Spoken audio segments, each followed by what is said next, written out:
Elsewhere, Donald Trump says he's very angry after Vladimir Putin criticised the credibility of Ukraine's President Volodymyr Zelenskyy. In an interview with our partner network, NBC News, the US president also threatened to impose 50% tariffs on countries buying Russian oil if Putin fails to agree to a ceasefire. He also spoke to reporters on board Air Force One.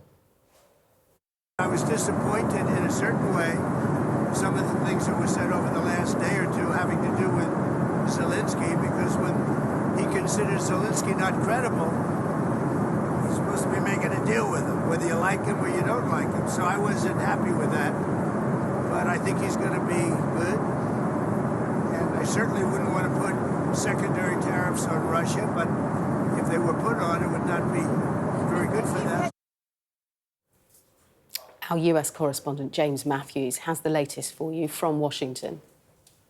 Very angry is the phrase being used by Donald Trump. What's upsetting him is an intervention by Vladimir Putin at the end of last week in which he questioned the legitimacy of Volodymyr Zelenskyy, the Ukrainian president, saying that a peace agreement brokered by Zelenskyy could in future be challenged by governments at some stage. Trump doesn't see that as productive in terms of progress towards peace, and he has threatened Russia with further sanctions if he thinks that Russia is holding up a peace agreement. He said he would consider putting secondary tariffs on Russian oil or penalties on other countries buying oil from Russia if he and Putin couldn't come to terms, as he put it, on stopping the bloodshed in Ukraine, and if he, Trump, thinks that it's Russia's fault. This is a rebuke for Putin on the face of it, the like of which we haven't heard from Donald Trump, who himself, remember,